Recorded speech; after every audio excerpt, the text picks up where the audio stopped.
Welcome to another Chambers Expert Focus. I'm joined today by Martin Lueck of Delta Capital Partners Management. Hello, Martin. Welcome.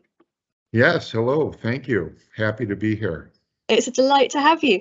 So today we are going to be talking about funding US patent cases, which is something I know absolutely nothing about. So what makes this such an interesting and relevant topic? Well, in the United States, patent litigation is very robust and common, and there are many claimants or patent holders and law firms that are looking for funding. And at the same time, it is an area that is of great interest to litigation funders as well. What types of funding are available in the marketplace? There are two basic types of structures. One would be non-recourse equity funding, which would typically be geared towards a patent holder or a claimant. And the other is at times there is a credit facility that is made available to law firms on generally on a portfolio type basis. What considerations dictate which structure makes the most sense for a given matter? Well, generally, it depends on what the claimant is looking for. If the claimant has a single patent or single set of patents and wants to finance a particular piece of litigation, generally they will go with an equity type financing where the funder will advance the funds and then a return will be based upon a percentage of the recovery or a multiple of the amount of funds that had been advanced. In the credit type situation, this is where a law firm may want to monetize some of the time or investment that it has made in one or more cases, and the funder will lend money on a non-recourse basis secured by a number of cases that the firm may have on contingent fee arrangements. And these cases might be a patent case, but include other non-patent cases as well. There are some real advantages to that to both the claimant and the law firm. The law firm can monetize effort that it has already made, and the claimant doesn't have to worry about giving up a specific percentage of its case because it can enter into a contingent fee agreement with the law firm. Okay, so how do funders generally approach evaluating and undertaking a particular litigation opportunity? Well, I'm going to gear it more towards patent cases just now Of course. because I think it's often misunderstood or not fully understood by applicants for funding. And the overarching point I would make is that funders are not set up in the same way as law firms to evaluate patent cases. They don't have a staff of associates who are dedicated to this type of work. They don't have in-house technical expertise. So the presentation that the claimant makes or the law firm makes to the funder is critical in getting through the funding process. The process itself typically will start with an initial evaluation or triage where the funder will look at the submission to develop a point of view about whether it has an interest in that litigation. If it does, it will issue a letter of intent to try to make certain right at the outset that financial terms can be agreed upon. If they are, and the funder is interested in the case, it will move forward with generally formal outside diligence, and then based upon that diligence, its investment committee will make a decision whether to fund the case or not. Okay. So why would companies find these funding opportunities attractive? Well, I'll address that from several different perspectives. From the perspective of a patent holder, patent litigation is very expensive. It is not uncommon, kind of a baseline cost for a patent case in the United States at the low end would be $5 million. So, Wow. up to $10 million is not at all uncommon, and for a very large case could easily run in into the 8 figures. So many organizations want funding, don't have that level of funding available to them, or perhaps they want to use those funds for other business operations or things of that nature.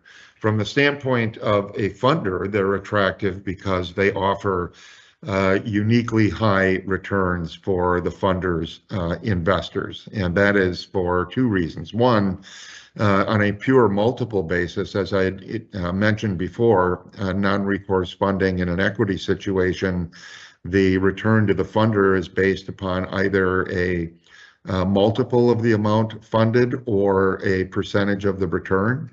If you can imagine, if you are putting $10 million to work, the multiple gets very large and becomes quite attractive from a return perspective for the funder. And patent cases can generate very, very high judgments and settlements, which make them attractive from a percentage return basis. Okay, so that's what's attractive about patent cases. What are the challenges presented by patent cases? Well, patent cases are unique. The patent statute is highly structured, very complex. Some would say arcane. There's an enormous body of law around the statute that has been developed by district courts, but more specifically by the dedicated Patent Circuit Court of Review. That's the Federal Circuit in Washington, D.C., and sometimes by pronouncements of the United States Supreme Court.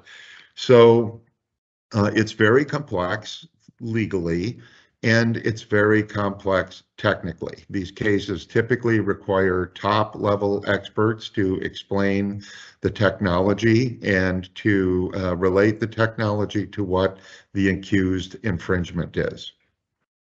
So, due to the complexity of these cases, what's the impact on patent holders themselves? Well, the impact is that they need to select, and I'll talk a little bit more about this later, but they need to select a top-tier trial team. But in addition, they need to pay attention to the unique problems that are presented by patent litigation. One of them is duration.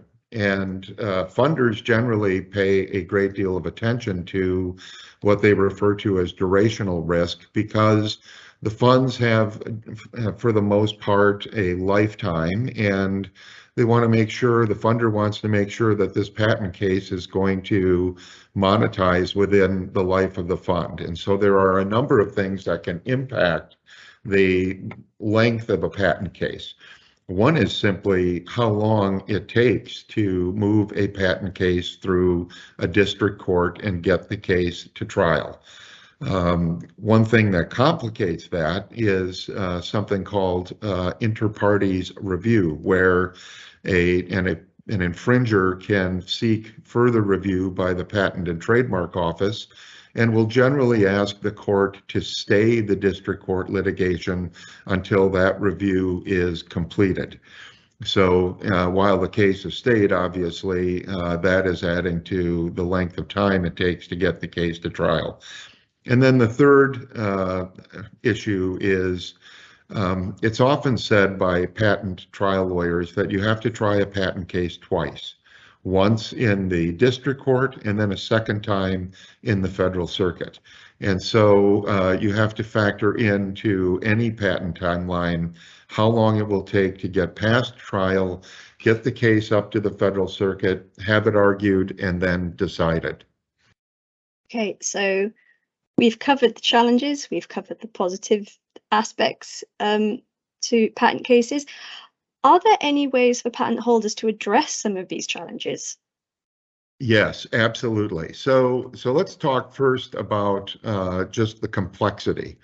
You know, going back to what the funder's perspective is here, the funder doesn't, you know, let's just look at how funders are structured. I mean, they generally, as I said, do not have teams of people to analyze patent cases. So the number one thing is for the claimant and its law firm to make that analysis upfront and deliver the best possible roadmap to the case that it can to the funder, to give them comfort that the key issues have been well analyzed both from the offensive and defensive perspective.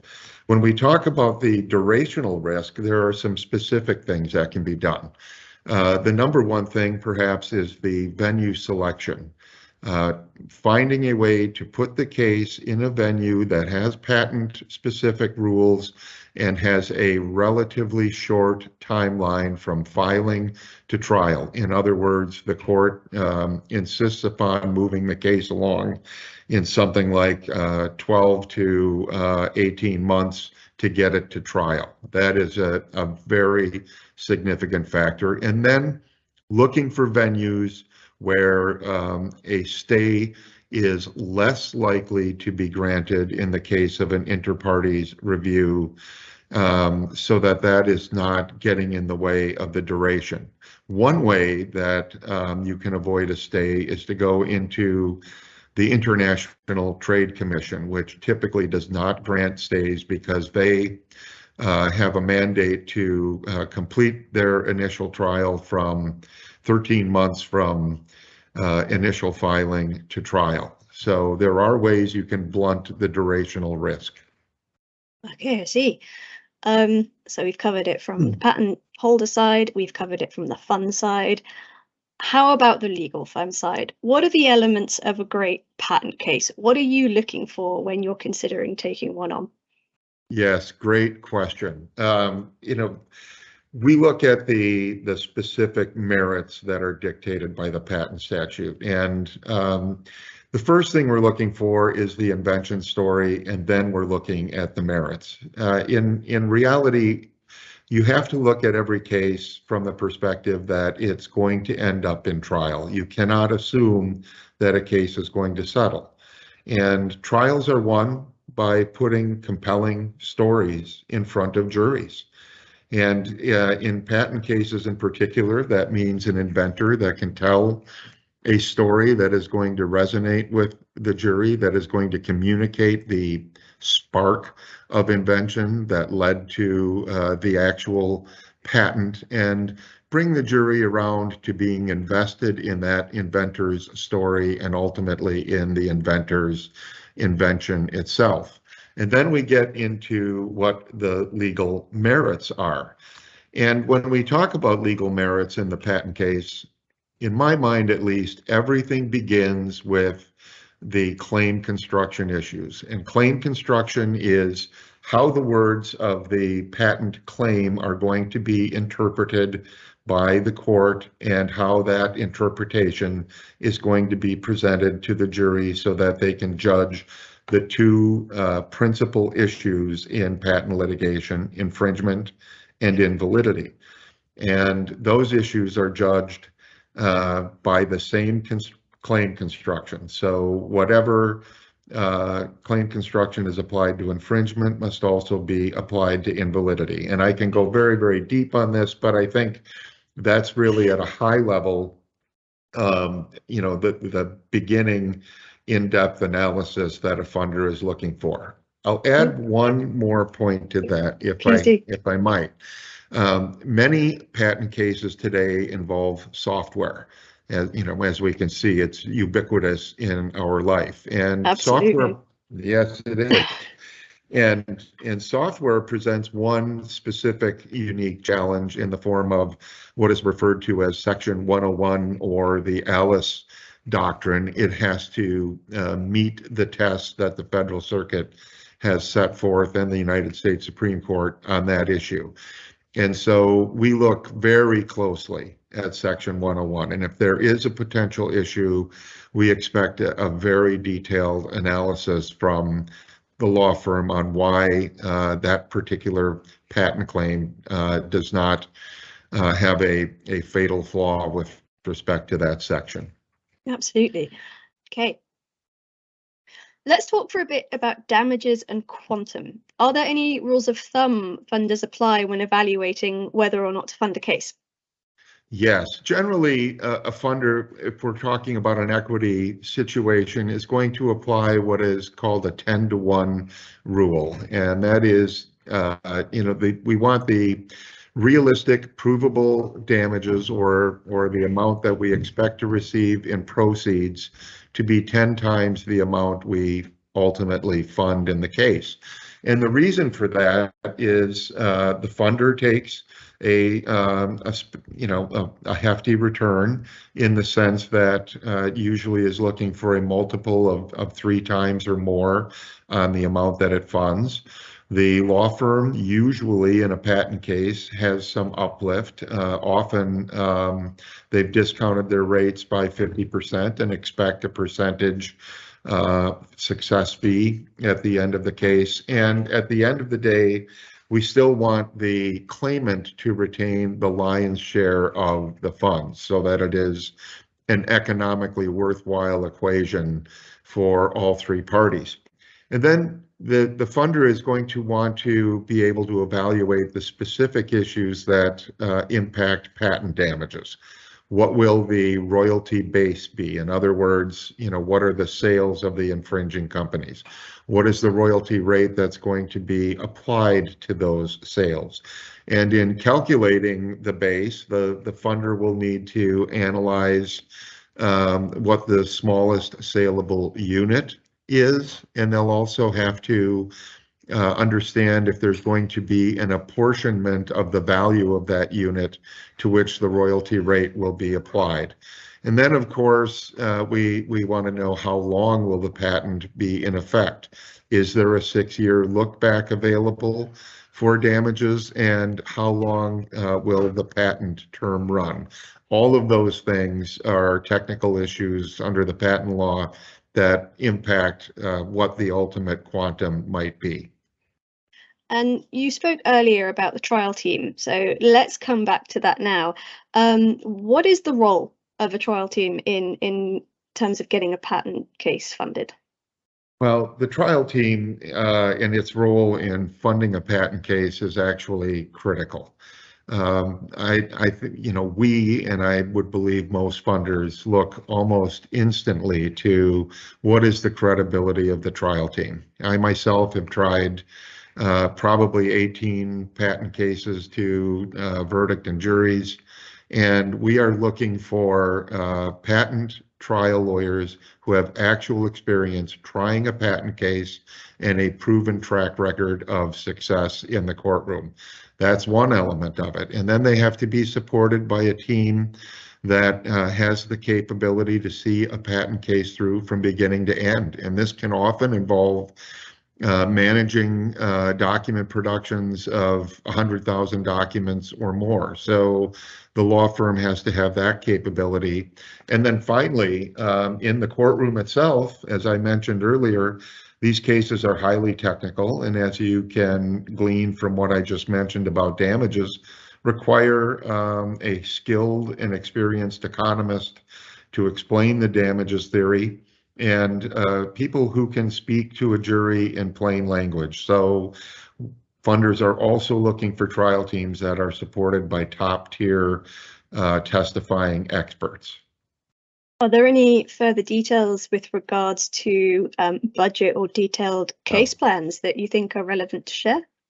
Absolutely. You had asked me earlier about how can a claimant, mitigate some of the challenges in a case. Well, one tool that funders use almost universally in all cases, and I think it's particularly important in patent cases, is a detailed budget and case plan, which not only helps to ensure that the case is properly managed from beginning to end by the law firm and the claimant, but from a funder's point of view, is critically important in mitigating risk going forward. So when a funder contributes or decides to fund a particular case, it's very difficult to change that funding decision, or in other words, increase it later on. It needs to set aside a specific amount of funds, and it needs to know that the law firm that is handling this and the claimant that are going to handle it are going to continue the case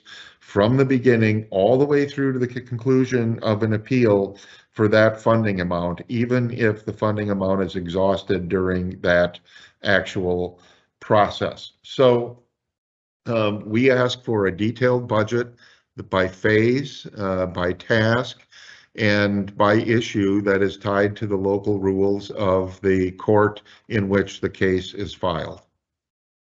That makes a lot of sense. So there have been threes all over the issue of patent litigation. There's the patent holder, there's the funder, there's the firm, there's the three separate aspects looking at when considering taking cases, etc. So what I would like from you to round out this expert focus video, what are the top 3 things a claimant should do to get to yes with a funder in a patent case? Yes, another great question, and I'm smiling because I've always believed in presentations of the power of 3. But I'll start with an overarching point. Make the presentation geared to the funder. They do not have the ability to look in depth. So the best 3 things that you can do. Number 1, do your homework up front. Don't expect the funder to do the homework. Number 2, give the funder a roadmap to success. In other words, the invention story, a detailed address of the merits themselves on legal terms, a detailed address of the technical terms. And then finally, a well thought out, well planned strategy from beginning to end that is going to give the funder give the funder confidence that this case is going to resolve within its duration window. In other words, 3 to 5 years at the outside. Have a strategy that specifically plays to that. That's fantastic. Well, thank you so much for the wealth of information in this video. It has been an absolute delight talking to you today. Thank you, Nancy. It's been my pleasure. I appreciate the opportunity. Brilliant. I do hope we get to see you again soon. Thank you ever so much. Thank you. Bye-bye.